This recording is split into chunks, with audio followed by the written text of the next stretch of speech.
Lorsque vous devenez chef de quartier, vous avez la très grande et rare opportunité de devenir multimillionnaire. Bienvenue à vous si c'est la première fois que vous vous retrouvez sur cette chaîne. Je m'appelle Ernest Ketop, je suis instituteur de formation et formateur de yoga. Alors, abonnez-vous sur cette chaîne et partageons ensemble des idées qui peuvent changer l'Afrique. Lorsque vous êtes un chef de quartier, vous avez l'une des opportunités les plus rares.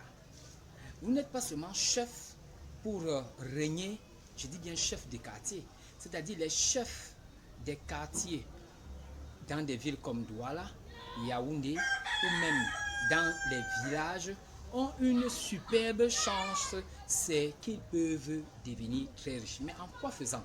Pas en escroquant les populations, pas en vendant les terrains à plusieurs personnes, mais simplement en créant des comités de développement. Parce qu'aujourd'hui, il y a ce qu'on appelle la diaspora. Il y a la diaspora. Ça veut dire qu'il y a ces gens, ces jeunes surtout, qui aimeraient voir leur pays décoller, mais qui ne sont pas sur place. Alors, un comité de développement est un entonnoir qui doit fédérer, qui doit réunir ces forces vives là. Et vous êtes à la tête. Donc, vous, par un comité de développement, vous devenez comme un chef d'entreprise. Vous êtes à la tête d'une entreprise. Parce que développer un endroit, c'est entreprendre. C'est entreprendre. Il y aura beaucoup d'argent qui vont passer par vos mains et vous allez créer beaucoup de choses. Généralement, on voit des quartiers. Si vous allez par exemple dans la ville de Douala, vous allez voir des quartiers où il y a des grands immeubles, mais les routes laissent à désirer.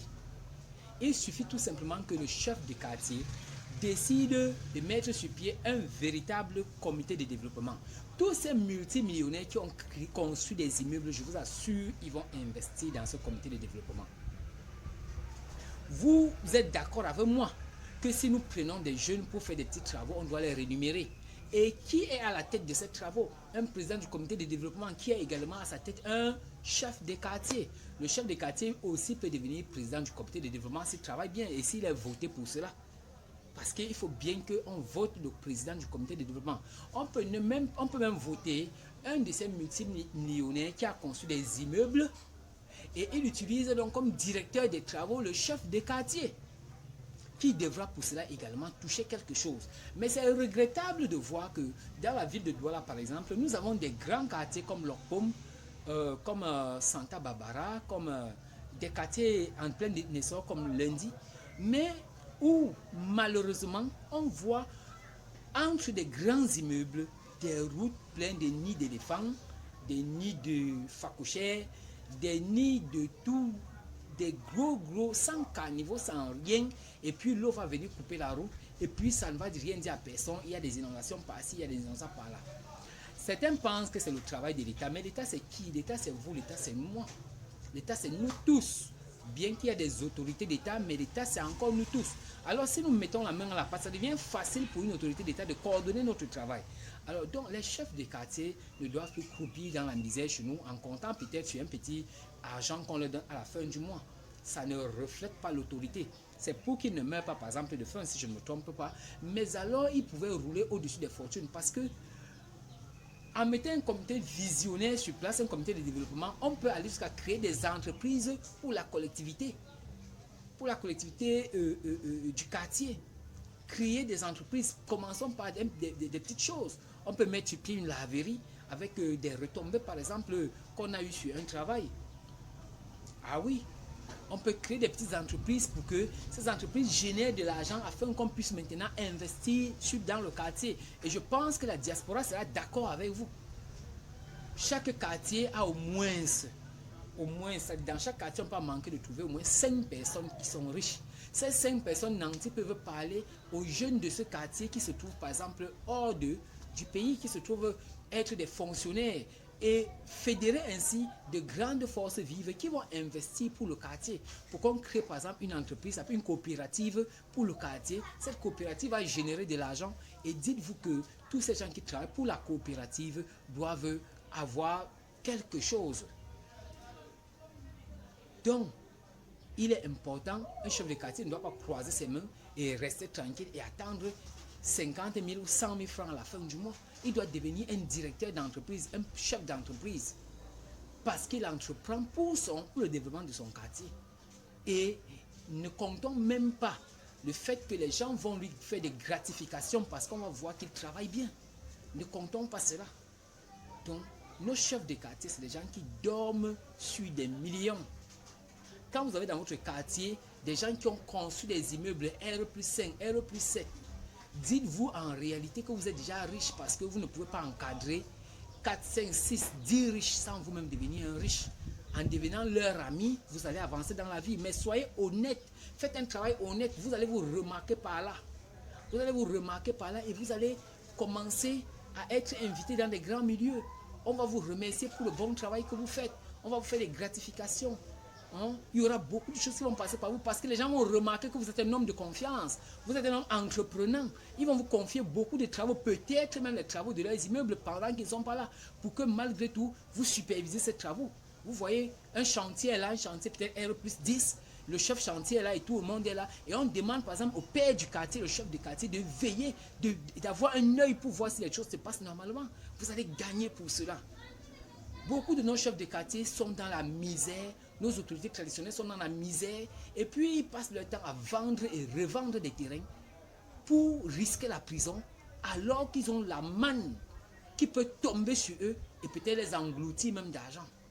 Donc il est important vraiment que nos chefs de quartier commencent à réfléchir, qu'est-ce qu'ils peuvent faire pour leur quartier.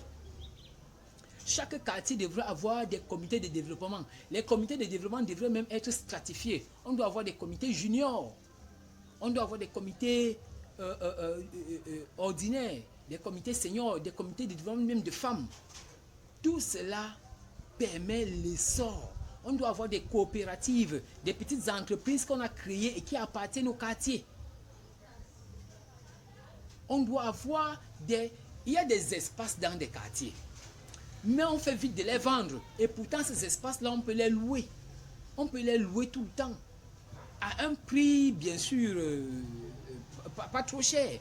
Mais ça permet que certaines activités, que ce quartier commence à attirer des activités. Que ces activités, on commence à venir faire. Parce que maintenant, on manque d'espace public. Il n'y a plus possibilité d'avoir des stades dans tous les quartiers. Les gens sont obligés de faire les veillées sur la rue. C'est pas normal. On doit avoir des lieux, des espaces de sport, des espaces de détente, ainsi de suite. Alors on peut recevoir même des artistes, faire des matchs, jouer des matchs dans ce stade-là, faire des concerts dans ce stade, faire beaucoup de choses dans ce stade. Et ça rapporte un peu d'argent à la collectivité. Les chefferies devraient avoir le matériel d'événementiel, allant par exemple du matériel musical, vous savez tout ce que les DJ peuvent avoir, des bâches, des chaises et tout ça, acheté par la collectivité et qui doivent tourner pour rapporter de l'argent à la collectivité. Une chefferie devait devenir un centre pilote du développement. Ça ne doit plus être seulement un endroit où on vient apporter une chèvre parce qu'on a des problèmes avec tel voisin, ainsi de suite. Les comités, les collectivités doivent avoir des ambitions, doivent regarder loin. Les chefs de quartier doivent projeter une grande vision de développement, attirer des investisseurs, se battre pour que quelqu'un puisse investir dans leur quartier et employer des jeunes de ce quartier. Cherchez, vous voyez par exemple, vous avez un monsieur qui a construit l'université quelque part, vous partez le voir, vous lui demandez de venir également, vous lui donnez le terrain même, de construire par exemple une école aussi dans votre quartier et d'employer peut-être 50% des intellectuels de votre quartier comme enseignants. Ou alors de reverser peut-être ne serait-ce qu'un 5% au quartier. Ça permet que les caisses du quartier aient de l'argent. Et ceux qui seront affectés aux gestions de tout cela doivent avoir quelque chose également. Donc il y a tellement d'opportunités qui peuvent rendre nos chefferies, nos comités de développement comme des start-up, devenir des endroits d'éclosion d'entreprises. Et ça permet que la collectivité vive. Ça permet que nos chefs ne soient plus des élites mendiants. Parce qu'aujourd'hui, on voit des chefs qui passent le temps à se balader chez les élites du quartier, du coin, se balader tout le temps pour commander à boire, pour commander un peu d'argent de poche. C'est pas sérieux. Eux-mêmes devaient être des multimillionnaires parce qu'ils ont de la vision d'abord. Et puis, du coup, ils vont être soutenus par leurs élites, par leur diaspora, ainsi de suite. Alors, chers amis, partagez la vidéo, diffusez cette vidéo. Certainement, elle va atteindre certaines autorités qui vont décider de changer de vision ou alors d'améliorer cette vision pour que nos quartiers puissent devenir des moules de développement social.